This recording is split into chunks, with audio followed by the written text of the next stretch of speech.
for radical Christians, radical Islam and such, and therefore have the right answer to keeping America safe, I think is just fundamentally wrong. And I'll say this, I had plenty of disagreements with President George W. Bush on a spectrum of issues, but I still marvel at the fact that after all we went through on 9/11, he would say to America, quote, "All Americans must recognize that the face of terror is not the true face of Islam. Islam is a faith that brings comfort to 1 billion people around the world. It's a faith that has made brothers and sisters of every race. It's a faith based upon love, not hate." Thank you, President George W. Bush, for reminding us at that terrible moment in history who the real enemies were. They weren't people of the Islamic faith. They were those who had violent, extreme views and were ready to kill, to execute that, like the Ku Klux Klan, like the hate mongers of the Westboro Baptist Church. That president at that moment in history got it right. And we've got to get it right today, because we're being called on, like many generations have in the past, to respond to a legitimate fear of terrorism in a way consistent with our American values. And when we lapse into this notion that we are going to condemn a faith, I think we've gone way too far. Ms. Kara, I know you wanted to say something earlier, but let me ask you first. Do you live in a Muslim neighborhood? No, I do not. You know what a Muslim neighborhood is? I was scratching my head a bit when I first heard that term used. The Muslim community in the United States, with few exceptions, is actually quite spread out and integrated into the broader America. That's my experience too. I mean, I can show you some Irish Catholic parishes in Chicago and some areas on the North Shore where Jewish populations live, but the Muslim population is not that large per se, and they seem to be dispersed. And when we talk about patrolling and enforcing Muslim neighborhoods, as one member of this panel has, I'm at a loss. What was he trying to say? What is a Muslim neighborhood? No, I think you're absolutely right. And Senator, if I could just add to your statement of acknowledging President Bush and what he did, and the importance really of bipartisanship. I think this issue of really pushing back against these frankly un-American and unconstitutional proposals to marginalize and target a group of Americans based on their faith it's not consistent with the Constitution. It's not consistent with our values. And I might add that it's not just yourself and some members on your side of the dais, but I also want to specifically acknowledge Senator Flake and Senator Graham, who've been very courageous with their words as well in urging to tamp down this kind of divisive rhetoric. Let me just add, and thanks Senator Graham who's here, but let me just add, I called Senator Flake at his home on a Saturday evening when he visited a mosque in Arizona and thanked him. I sent personal thank you letters to Senator Flake and Senator Graham. It was such a thoughtful gesture. Totally consistent with what President George W. Bush reminded us. That was the mosque I attend, Senator. Yes. Well, I thank Senator Flake for having the courage to do it. Thank you. Yield the floor. And Senator Durbin, can I just add one more thing that I wanted to say earlier, and that was, I just want to make it clear that there have been hundreds of imams and Islamic religious scholars in the United States and around the world that have condemned terrorism, routinely condemned terrorism. And in fact, there are a number of U.S. Muslim religious scholars who have actually taken on the narrative of ISIS, in fact, at great peril to themselves. A number of them have received specific death threats from ISIS because of that work that they're doing. And so I cringe when I hear people saying that Muslims are not speaking out against the contortion of their faith for violent ends. Thank you. Thank you, Senator Durbin. Senator Graham. Thank you, Mr. Chairman. I think this is an important hearing, and I'm glad we're having it. So I need to probably go to my own church, then go to a mosque. I haven't been to my own church in a while. Is there a fight for the heart and soul of Islam afoot between a few radicals and most Muslims? Is that a fair statement? Either one of you? Sure, Senator Graham. With the Muslim faith? That's my book, A Battle for the Soul of Islam, is about the fact that this is, terrorism is simply a symptom, and the underbelly of it. And I cringe at the moral equivalence. So the answer is yes? Yes, sir. All right. So what about you, ma'am? I think there's Sorry, there is definitely robust discussion within Muslim communities in the U.S. and around the world. It's important for America to side with those that would live in peace with us and would build a better world in the faith, which is overwhelming supermajority? Yes, absolutely. And it's not only peace, it's those that share our values of liberty and individual rights. So here's what I've learned after 37 trips to Iraq and Afghanistan. Most people over there are not buying what ISIL's selling, the Taliban or Al-Qaeda. All things being equal, most moms and dads don't want to turn their daughters over to these nut jobs. So when I hear they're all the same, you need to go over there more, because they're not. The bottom line is that most people will be culturally different, but sort of buy into the idea that radical Islam is not for them. So we need partners in the faith. Now, back here at home, how many of you think we're fighting a war and not a crime? How many of you think we're at war, a state of undeclared war with radical Islam?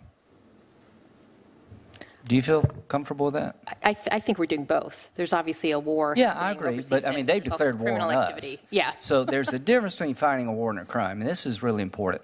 What do we do when we find, are there radical imams out there in the country that sympathize with ISIL and Al-Qaeda inside the country, inside the United States?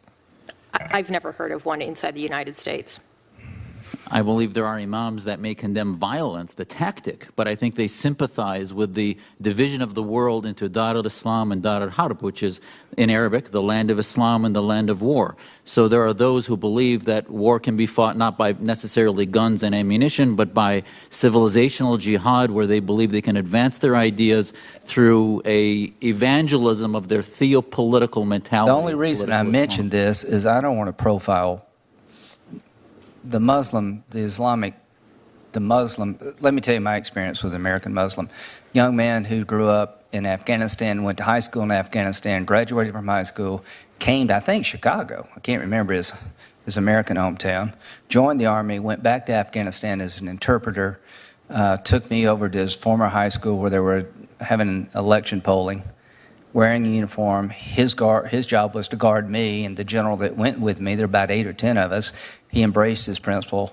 He started crying. All of us started crying. So that's my view of American Muslims. They're out there in the fight. But if you do have a radical mosque or a radical preacher or a radical whatever, is it okay to follow them and monitor what they do? So I think there's a difference between somebody who has radical thoughts or is espousing radical thoughts and then actual violence. I think, as you can certainly appreciate, Senator Graham, having radical thoughts is not illegal. Some would actually say it's downright American. No, I agree, but it's not downright American to be sympathetic. See, when I first went in the Air Force, I had to sign a form that I wasn't a member of the Communist Party. Well, that was in 1977. I'm sure if I said I was, I would not have gotten into the Air Force. So the enemy was the communist ideology. So all I'm suggesting is that this young man, who happens to be an American Muslim, hates the ideology as much as I do, if not more, because he'd be the first victim, not me. They'd kill him before they'd kill me, because he's, in their eyes, worse of a problem. What I'm trying to suggest here is that the guy who did the killing in Orlando went to the same mosque as the guy who was the suicide bomber in Syria. What are the odds of that happening without something going on in that mosque? And they not really know each other. I'd like to address that. Sure. As a subject matter expert and a law enforcement officer who took a vow to protect the American people from threat, both foreign and domestic, this icon of this organization, which is a major global level organization operating in the United States, says very plainly in its logo what its intention is. In English, it says Assembly of Muslim Jurists of America. Well, you're not answering my question. What I'm trying to say is that there is a current within the Islamic community in the United States to conform to Sharia law. What we're actually talking about aren't the tactics of radicalism or jihad. I got you. You're not answering my question. Who's the FBI guy? I was a former FBI. Okay. What are the odds of these two guys going to the same mosque and not know each other? I have no idea what those odds are, but that was something the FBI investigated, so I'm sure Andrew, that's something you can find out. All I'm suggesting is I'm all in to partnering with the faith because you can't win the war without it. American Muslims if there's a hero in this war, it's an American Muslim who will take up arms against radical Islam. If I had to create a hero for the times in which we live, it's somebody of the Muslim faith who's an American citizen, wear the American uniform and take the fight over there to these bastards. So that's my perspective. But when you have centers of radical activity, I don't want us to get so politically correct, and that's the whole purpose of this hearing, is that we ignore the obvious. How in the hell could it be that the guy that killed 49 people in a club in Orlando who went to the same mosque as the guy who became a suicide bomber in Syria, that there's not something going on there, and how did the FBI miss it? It's entirely reasonable to figure that, and if we feel like we're so hamstrung we can't investigate That's that, the then point of we can't. this hearing. Have we gone too far the other way that you can't talk about the obvious? Let me suggest this. In my case, we proved that the mosque was the hub of the conspiracy, that it was used for the storage of weapons, that it was used for recruiting, for conspiratorial conversations, for plotting, and they used it because they thought that was a safe place to do that. And if we signal, and it's not just a signal, it's a fact, that we are closing not just our law enforcement, but our intelligence gathering and investigative eyes in what's supposed to be a war where we actually have an authorization of military force and people in harm's way, then we're not fighting a war that we have any interest in winning. Now, having said that, I believe that the overwhelming majority of mosques in this country are not that way. But when you find a connection, how do we deal with it, ma'am? Doctor, could you, I want your perspective as much as anybody else. I'm trying to solve a problem. I'm trying to prevent an attack. Senator, the problem comes to how you define radical. Right now, when we say violent extremism is the problem, we define radical as those who would want to take up arms against America. And you have people lining up, signing fatwas and religious rulings that they are nonviolent, they condemn the terror.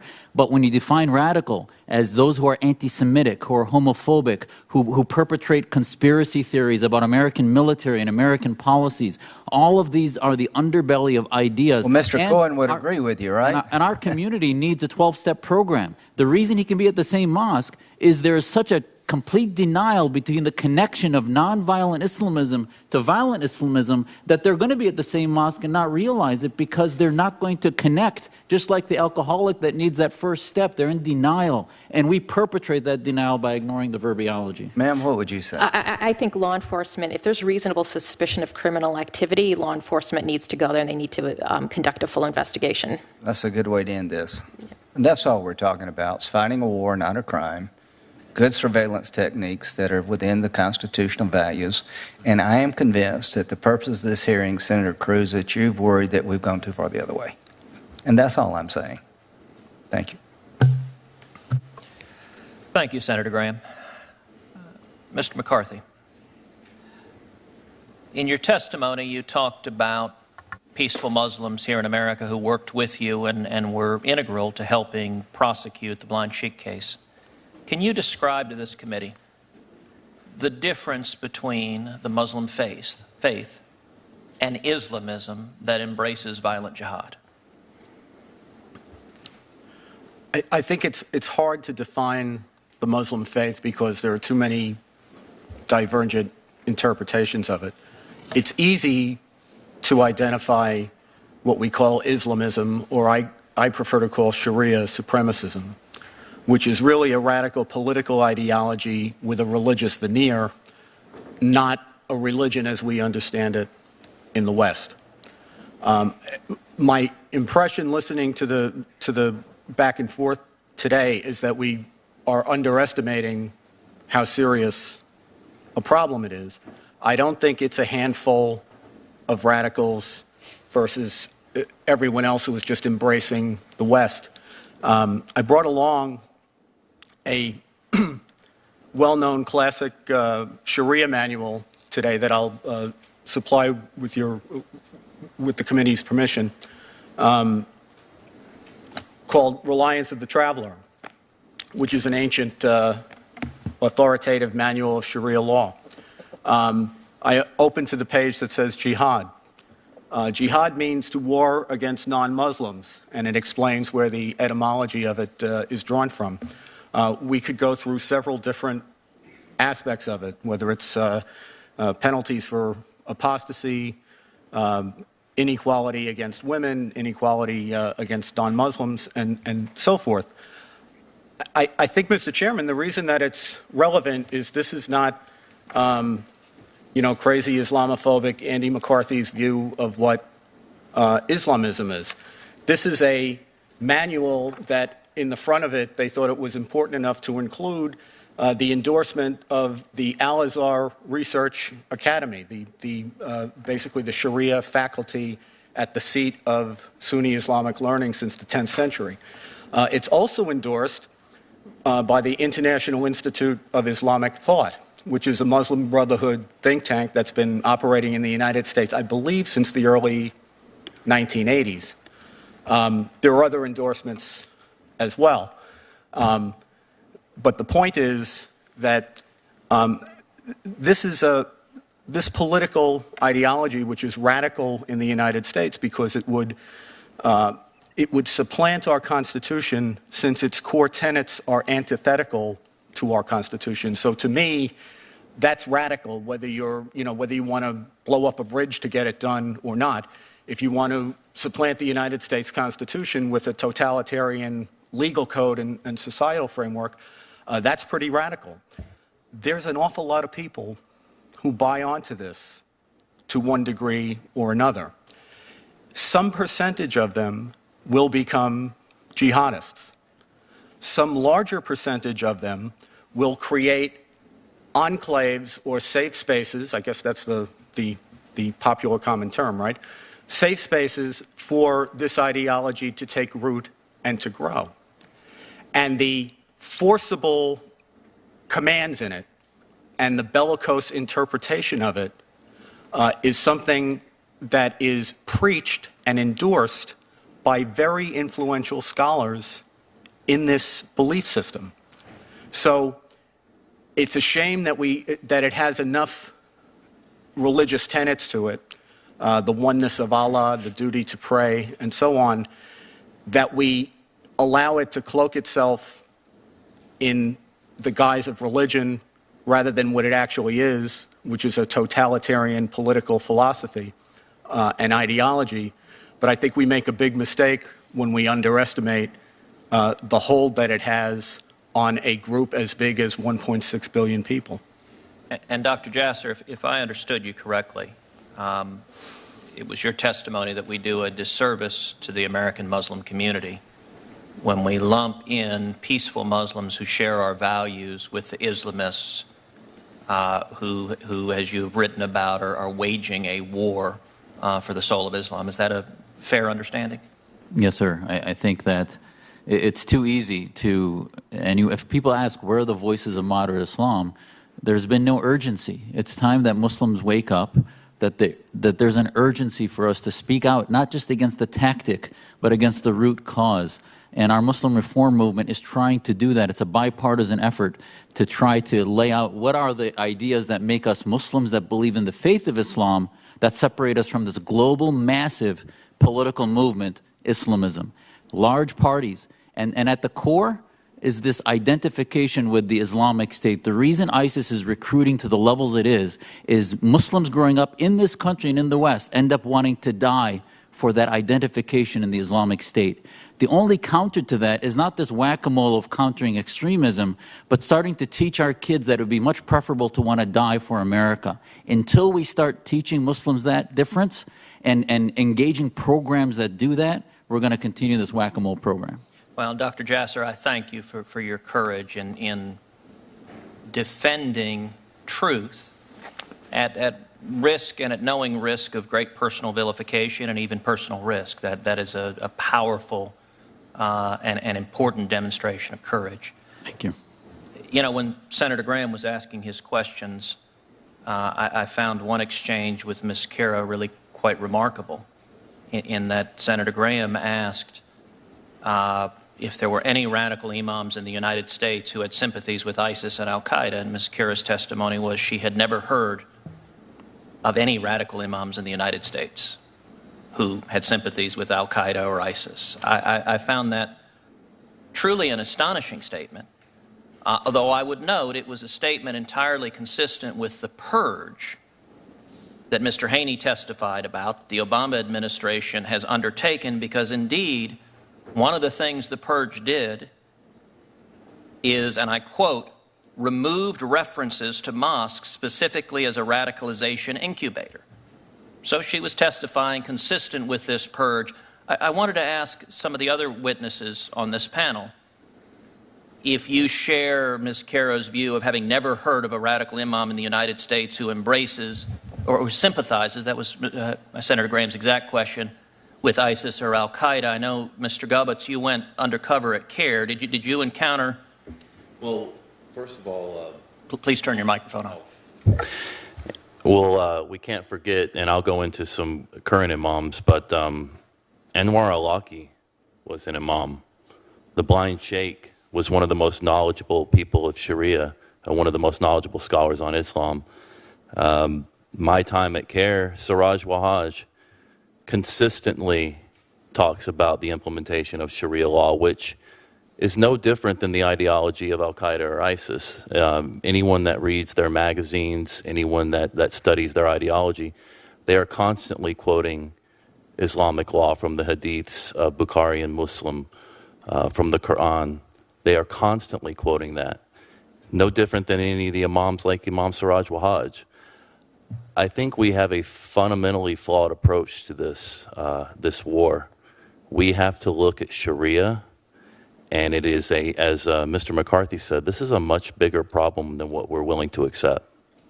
So Mr. Gubbets, when Omar Satine was talking to 911 at 2:35 a.m., that call was recorded, and we now have the transcript. I'll read a portion of it. The operator asked, "What is your name?" "My name is, I pledge allegiance to Abu Bakr al-Baghdadi of the Islamic State." "Okay, what is your name?" "I pledge allegiance to Abu Bakr al-Baghdadi, may God protect him," Arabic, "on behalf of the Islamic State."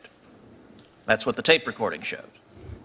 However, when the Attorney General released it, the words that were omitted were Abu Bakr al-Baghdadi of the Islamic State, and then two sentences later, Abu Bakr al-Baghdadi, and then the second half of that state, the Islamic State. What does it say to you that the Department of Justice is sanitizing and erasing the statement of who the Orlando terrorist was pledging his allegiance to? It means if we don't change course, we can expect more tragedies like what happened in Orlando. And that would be consistent also with the purge explicitly removing, quote, references to mosques specifically as a radicalization incubator. Would you put that in the same category? Yes, sir. All right, Mr. McCarthy, I want to talk about, you talked about the threat of Islamism, and I want to talk about some of the symbols, some of the evidence we had in terror attack after terror attack, because some of my Democratic colleagues have suggested this is simply about the use of a word or two, or even, as my friend Senator Coons says, about three letters, ism. And I would suggest that the only reasonable conclusion from this hearing is that this deliberate and willful blindness is costing American lives over and over again.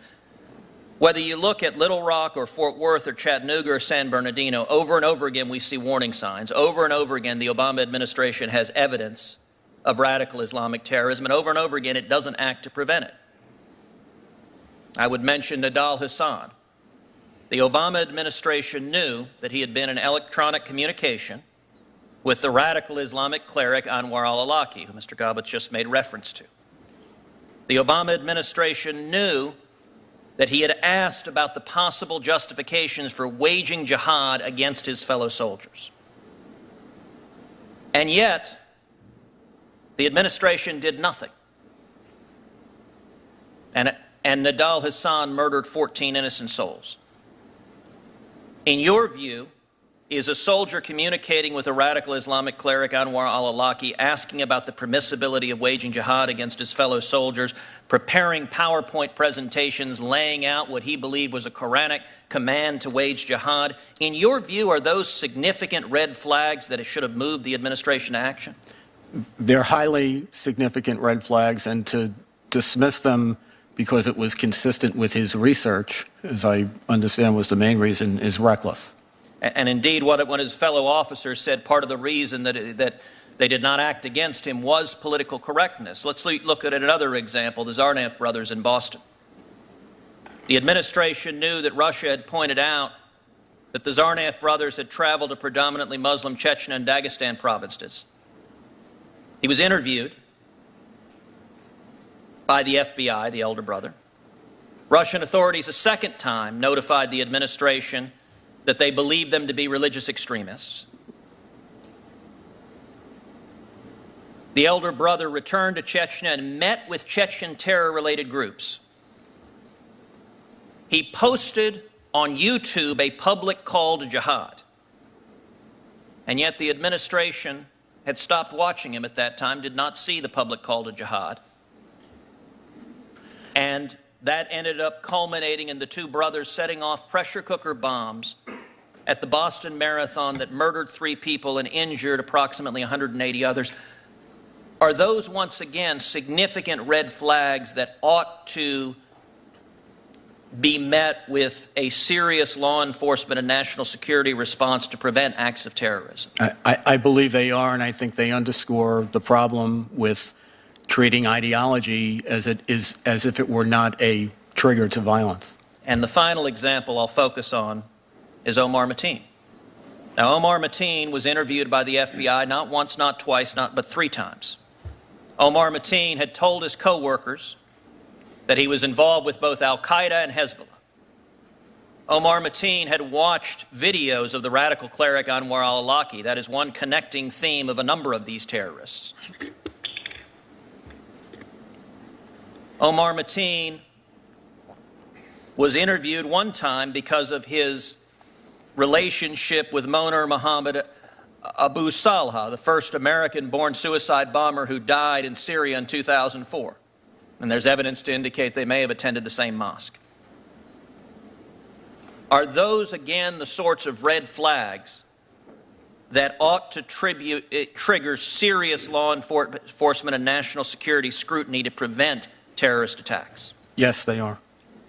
Is it a reasonable inference in your experience, having spent nearly 2 decades as a prosecutor, that the administration's scrubbing, refusal to acknowledge the existence of jihad or radical Islam, as this chart shows, literally erasing it from their training materials, has some connection to this administration over and over and over again having serious evidence of radical Islamic terrorism and yet not acting to prevent terrorist attacks on United States soil? I think so. And again, I think it's incredibly reckless to take the position that because ideology is constitutionally protected to have, such that you can't prosecute someone for having it, that you therefore drop investigative efforts and drop intelligence efforts on the theory that ideology is simply something we don't need to worry about. Thank you, Mr. McCarthy. Senator Coons. I'm going to defer to Senator Blumenthal for the second round. Senator Thank Blumenthal, you. I didn't see you return. Well, I noticed you were very absorbed in your questions, as you should be, and thank you for having the hearing.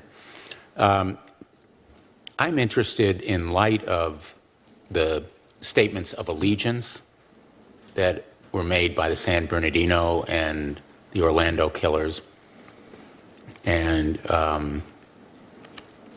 the credit taken by ISIS for at least the Orlando massacre.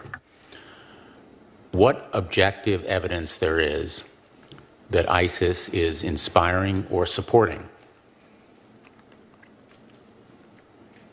terrorist extremists here? And I think there is evidence of it, if only the evidence that has been made public I understand there is other evidence as well. It troubles me greatly. And I think the nation has to be more vigilant and vigorous in countering the efforts of ISIS to inspire and support extremist violence here. And extremist violence can take a lot of forms, but killing 49 people with an assault weapon qualifies for me as violence. And when it's done with a claim of allegiance to ISIS, then I think it raises some red flags. So let me ask you, Ms. McCarthy and others, what objective evidence you see of ISIS inspiring or supporting Senator, this kind of violence? I think that that ISIS, like Al-Qaeda, like other terrorist organizations, is less important than the ideology which transcends them all and will outlast them all and is what is actually the catalyzing feature here. Now, specifically with respect to ISIS, we know that the organization has made it quite clear that it would like to see jihadists in place in the United States and elsewhere in the West commit acts of terrorism that they can, attribute to ISIS and then take advantage of. But I would suggest to you that it's the ideology more than the organization that is doing the inspiring. Yeah. Also, I would go a step further and just to point out how serious of a problem this is, the threat doctrine with Sharia. We could kill every member of ISIS tomorrow, and it wouldn't affect the global Islamic movement. It wouldn't affect the global jihad. It would slow it down until they caught up. We could kill every member of Al-Qaeda tomorrow. If we don't address strategies and implement policies to address Sharia and the spread of Sharia doctrine, like Dr. Jasser said, we'll be playing whack-a-mole with jihadi groups. It won't end. Mr. Germain. I think we need to be careful. Clearly, where there's a conspiracy, law enforcement should track down everybody who is involved in the conspiracy. But what we have to understand about terrorist methodology is the appeal for anyone anywhere to do something is an act of desperation, right? It's a reflection of their weakness, not their strength. So we have to be very careful when we talk about somebody who answers that appeal to not do what ISIS wants us to do, which is to make believe that they actually are that strong and that there actually is a connection and this person actually was ISIS, rather than some misanthrope who was reaching out for whatever was going to get him in the newspaper and on TV. And if we reward this behavior, whether they're reaching out to ISIS like Omar Mateen was doing or reaching out to white supremacist groups like Dylan Roof was doing, you're giving them an opportunity to be famous and to be a soldier of whatever the cause is. And we need to be very moderate in how we talk about this thing. So we're focusing on real conspiracies because then, as we've seen, co-conspirators can go out and commit other crimes. But if we're talking about somebody just claiming allegiance with no actual connection, I think we should be very careful in actually attributing that to the group that they claim. Senator Blumenthal. Yes, Mr. Jasser. If I can address something I think is really very, very important is that, ISIS taking credit is sort of like the rooster taking credit for the morning, and that they will put out the virus out there. These are not lone wolves. It's a global ideology that taps into vulnerable individuals for whatever reason may be vulnerable. But the root cause is, and I think if you look why domestic policy against radical Islam is also connected to our foreign policy, same thing. The vacuum in Syria, you cannot get rid of ISIS in Syria without also ending the Assad regime. The two are two evils that feed off of one another. Secular autocracy and the relationship of this battle within the House of Islam is a cancer that rooted in Syria right now and is spreading all over the planet as they seek recruits and will take and try to mobilize their recruits they tap into this fervor of political Islam, the allegiance to the Islamic State and that identity. And until we have a coherent domestic and foreign policy with a unifying vision of where we are and the role American Muslims should play in that battle happening within the House of Islam, we're going to continue to see this recur and recur. We could get rid of ISIS tomorrow with a 6-month operation to do it in Syria, and it'll come up because the dictators there like to see radical Islam as a foil in order to suppress their populations throughout the Middle East. I understand. Mr. Haney, were you going to make a point? I saw you leaning forward. Yes, thank you. During my time as a law enforcement officer, we conducted what we call IDSO, Intelligence-Driven Special Operations. Over the course of 4 or 5 years, I interviewed about 25 to 35 young American citizens who were going to a madrasa in South Africa. And they were in a program called the Alim program. It takes 7 years to go through it, and they become qualified to be imams. They were all Hafiz. They'd all memorized the Quran in madrasas right here in the United States, not overseas. They never finished public school. They memorized the Quran, and when they became graduation high school age, they went to the madrasas in South Africa because they teach in English. I saw it up close and personal with a large cohort of American citizens and or sons of immigrants, still lawful permanent residents. I saw them transform from young men into adults, not only in physical nature, but in terms of their commitment to the ideology that they were studying in South Africa. So I know it's real. That was my specialty. I interviewed hundreds and hundreds of individuals coming back into the United States, both American citizens, lawful permanent residents, and foreign visitors. And virtually every single time, it was exactly the same motivation, commitment to ideology that I saw in every single one of them. Well, I understand the point that destroying ISIS, destroying the movement of ISIS, destroying the military force of ISIS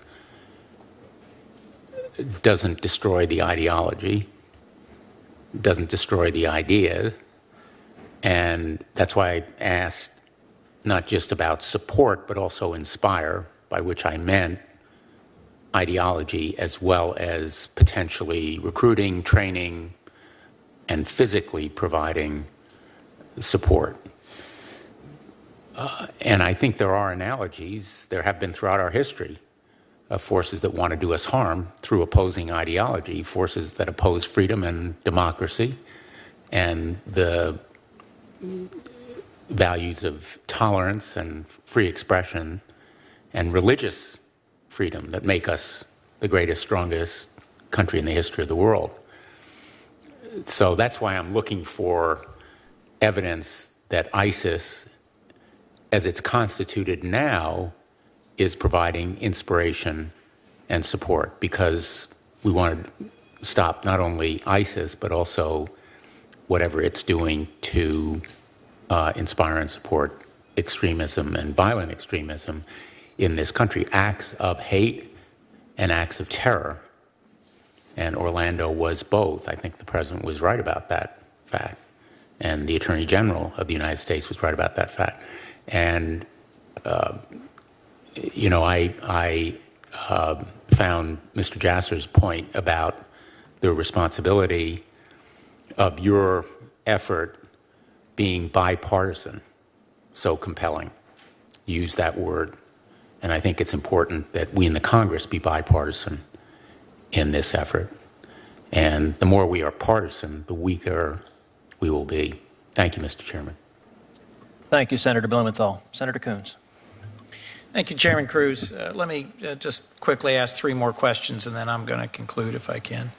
I wanted to follow up a little bit on this idea that ideology is a trigger to violence, and how aggressively or actively we should be going after an ideology rather than actions based on an ideology that Mr. McCarthy suggested.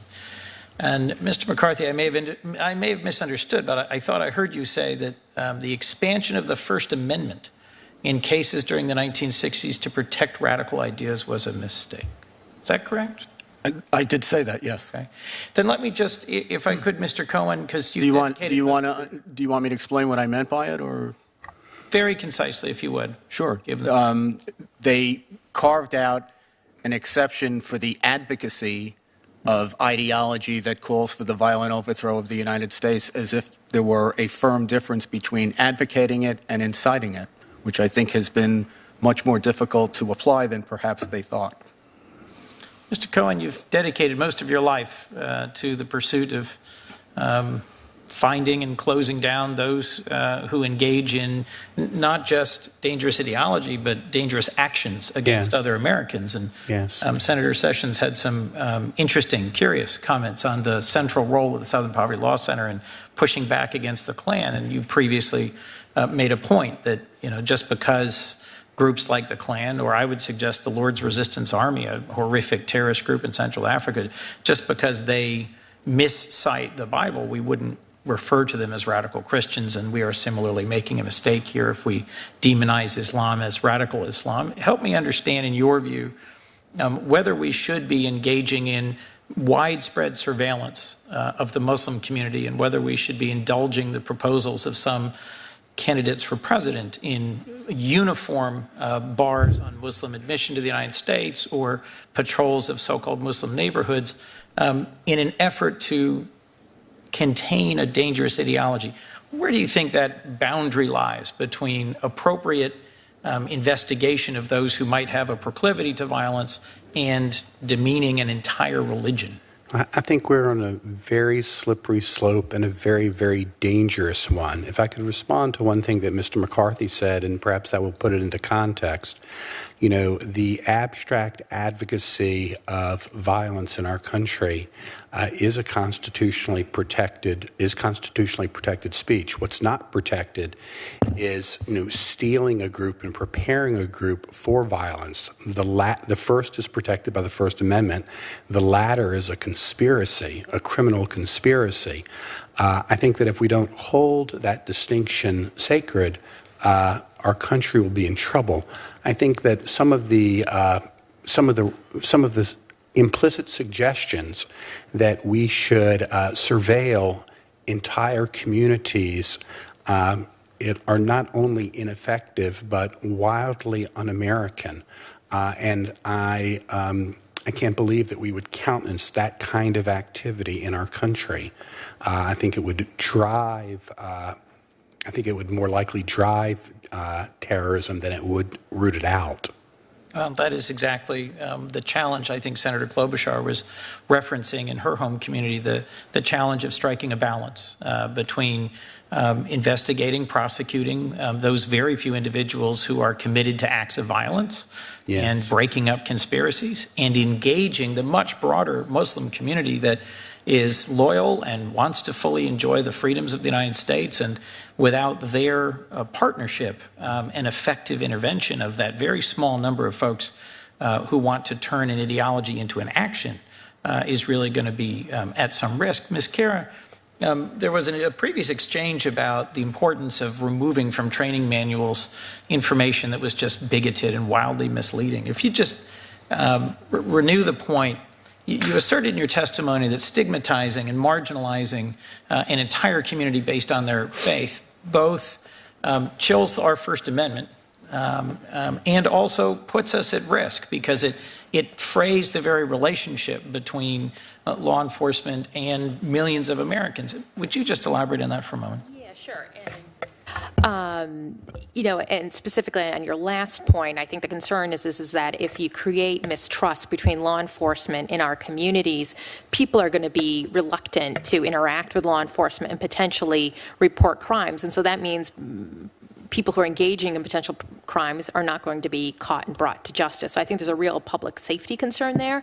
And specifically, just to kind of tease out what that the concern is that these these materials were basically setting up a situation where it was calling for either innocuous activity or religiously First Amendment protected activity to now be seen as an indicator of violence. So, for example, growing a beard, attending a mosque or a prayer group were specific items and behaviors that were listed in an FBI intelligence product as being a so-called indicator of violence. So, in other words, actions that could equally be indicators of being a faithful Muslim.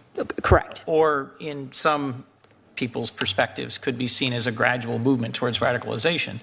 Removing that from a training manual makes it more likely that law enforcement agents trying to understand Islam will not make the mistake of assuming that all Muslims are radicalized and are inclining towards a violent ideology. That is correct. Is that your basic assertion? That's correct. Mr. Chairman, last, if I might just close with you. So the assertion's been made indirectly and then directly that the Obama administration has literally put American lives at risk because of political correctness, or even worse, that career law enforcement agents, because of a fear of somehow being politically incorrect, stepped back from doing their job to keep Americans safe. In the instance of Omar Mateen, he was surveilled several times by FBI agents, both directly and indirectly, undercover agents and folks who were sent in to try and see what he might commit to or what he might do. There's two different possible theories of the case here.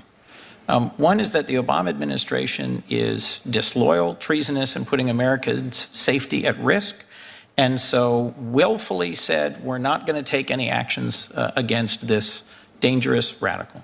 I find that disrespectful to what I know of those in state and local and federal law enforcement I've worked with for many years, who frankly, when they see a clear threat to public safety, don't care about political correctness, they care about doing their job. An alternative theory would be that despite repeated attempts to build a credible case against this individual, he didn't bite. He didn't take action. He didn't actually begin a conspiracy. He didn't take proffered offers of opportunities in a way that allowed agents to build a real case against him and proceed. And as Senator Klobuchar indicated, in one of the largest Muslim American communities in America, they have taken case after case after case to trial and actually successfully prosecuted those who took steps to participate in conspiracies. First, does it seem credible to you that career law enforcement agents look the other way out of a concern for political correctness? Or does it seem more credible to you that a deeply disturbed individual who was at different times saying he supported or was involved with groups that are literally fighting each other on the battlefield, was not taking enough credible steps to develop a working case? And then second, New York City Police Commissioner Bill Bratton recently said that wide-scale surveillance programs like an NYPD program that targeted the Muslim community failed to produce a single piece of actionable intelligence and frankly didn't work. I'd be interested in your comment on how we could strengthen the hand of federal and local law enforcement to keep us safe. On your first question, I do believe the men and women of the FBI are doing everything possible under the law to try to protect us from threats. And in the cases where red flags are raised, investigations actually were pursued. My concern is they're not looking for the right thing. They're not looking for indicators of violence. They're looking for indicators of radicalization, depending on whatever model that is. And in some of these cases, what we see is those clear models are not accurate. And I also agree on the issue with Chief Bratton, where the broad surveillance of entire communities dilutes the ability to actually focus on real threats. And I think that's why during the period those programs were in place, Najibullah Zazi and Faisal Shahzad cases were missed because they were looking too broadly rather than focusing on real threats. In both those cases, they traveled overseas to terrorist training camps. That's something that maybe we should put more resources in rather than surveilling innocent Muslims. Thank you. Well, I just want to thank the whole panel for your testimony, the members of this committee who've engaged today. I do think we have important and unresolved questions about how to keep Americans safe, how to strengthen the hand of federal, state, and local law enforcement, but in a way that respects our most fundamental values and doesn't come up against the boundaries of cherished First Amendment freedoms.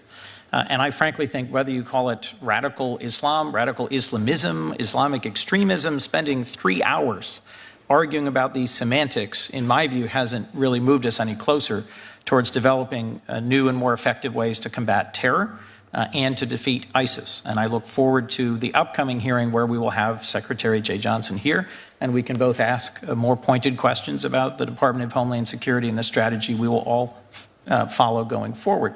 Let me just close by saying that I am deeply troubled by proposals in our current election season. Proposals made by Mr. Trump to ban all Muslims from coming to the United States. Proposals made to keep a list of all Muslims in the United States, to actively and aggressively surveil mosques, to patrol so-called Muslim neighborhoods, I think are profoundly unhelpful as we try to respect America's constitutional traditions and keep our country safe. And I frankly worry that proposals such as these and the broad following they seem to have gotten harken back to some of the worst chapters in American history.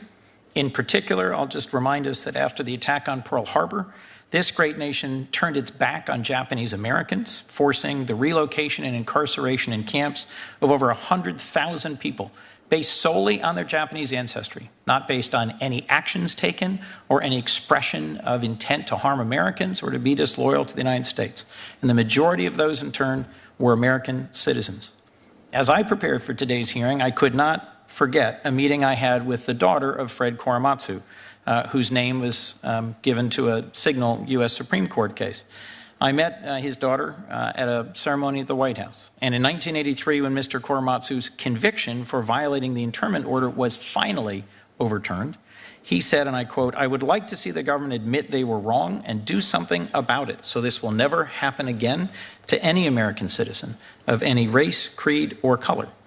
It is my hope that in this debate and in this election season, we will set aside proposals that seem more in keeping with the errors made in the past, where we went after entire groups of American citizens regardless of their substantive actions, and that we would instead live up to our core constitutional commitments and creed and find the right balance between respecting constitutional liberties, welcoming all Americans of whatever background, and finding a bipartisan path forward that will genuinely keep Americans safe. Thank you. Thank you, Senator Coons. I want to thank each of the witnesses for coming and participating in what I believe was a very important hearing. I'm going to very briefly make 3 closing observations. The first, several of my colleagues on the Democratic side of the aisle made invocations of the Ku Klux Klan and drew the analogy of blaming the Klan on Christians to addressing directly and candidly the threat of jihadism and radical Islamic terrorism. I would hope that all of us on both sides of the aisle could agree that the Ku Klux Klan is bigoted and evil and has no place in civilized society. And I would note the suggestion that could somehow be extended to the Christian faith.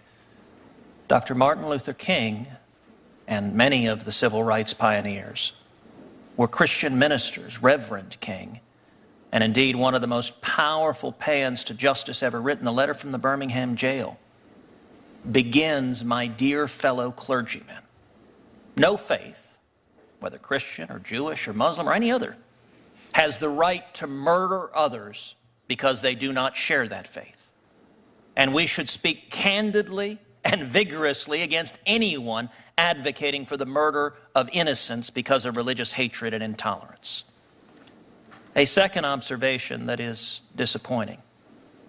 After hearing a testimony that include Mr. Haney's testimony that some 876 documents were edited or deleted as a result of a purge, it saddens me that not a single one of my colleagues from the Democratic side of the aisle asked even a single skeptical question about that purge, the purge that resulted in deleting the word jihad, dropping it from 126 in the 9/11 report to 0 in report after report after report, that apparently the Orwellian censorship of law enforcement materials and intelligence materials is not a concern to my colleagues, I would note the Senate has a long history of holding the executive accountable regardless of party.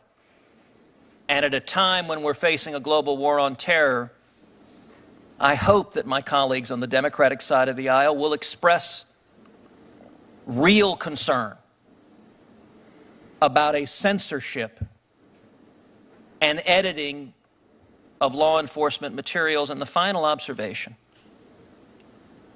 several times it has been suggested, in a nod towards presidential politics, and I understand the lure of senators to inject themselves in presidential politics a few months before a general election may be irresistible, and I wouldn't know anything about that. But yet, not a single one of my Democratic colleagues asked questions or expressed concerns as to why over and over and over again the administration has failed to respond to red flags, failed to respond to real, significant evidence of radical Islamic terrorism before these terror attacks was carried out, and has failed to connect the dots. Law enforcement can't be perfect. We shouldn't hold them to that standard. But it is the obligation of the Senate to hold them an account when over and over and over again, from Little Rock to Fort Worth to Chattanooga to San Bernardino to the Boston Marathon to Fort Hood to Orlando, the red flags are there, the signs are there, and yet the administration doesn't connect the dots and act to prevent those acts of terrorism. It saddens me that not a single question from the Democratic side of the aisle focused on why didn't we do more to prevent these acts of terrorism before they happen. This isn't a question of semantics. This is a question of whether the administration is willing to acknowledge what the threat is and willing to act to prevent acts of murder and terrorism before they occur. With that, I want to once again thank each of the witnesses for being here. We will keep this hearing record open for an additional 5 business days, which means the record will be closed at the end of business on Thursday, July 7th, 2016. And with that, this hearing is adjourned.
On July 1, 1976, the Smithsonian's National Air and Space Museum opened its doors to the public, with President Gerald Ford on hand for the dedication. Friday marks the 40th anniversary of the museum, and American History TV's live coverage starts at 6 p.m. Eastern on C-SPAN 3. We'll tour the museum and see one-of-a-kind aviation and space artifacts, including the Spirit of St. Louis and the Apollo lunar module, plus live events at the front of the building. Learn more about the museum as we talk with its director, General J.R. Jack Daly, museum curator Jeremy Kenny, and Valerie Neal, chair of the museum's Space History Department. And you can join the conversation as we'll be taking your phone calls, emails, and tweets.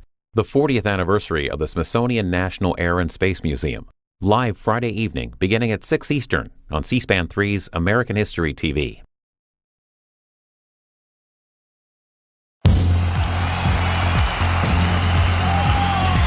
The hard-fought 2016 primary season is over, with historic conventions to follow this summer. Colorado, Florida, Texas, Ohio. Watch C-SPAN as the delegates consider the nomination of the first woman ever to head a major political party and the first non-politician in several decades. Watch live on C-SPAN. Listen on the C-SPAN radio app or get video on demand at cspan.org. You have a front row seat to every minute of both conventions on C-SPAN, all beginning on Monday, July 18th.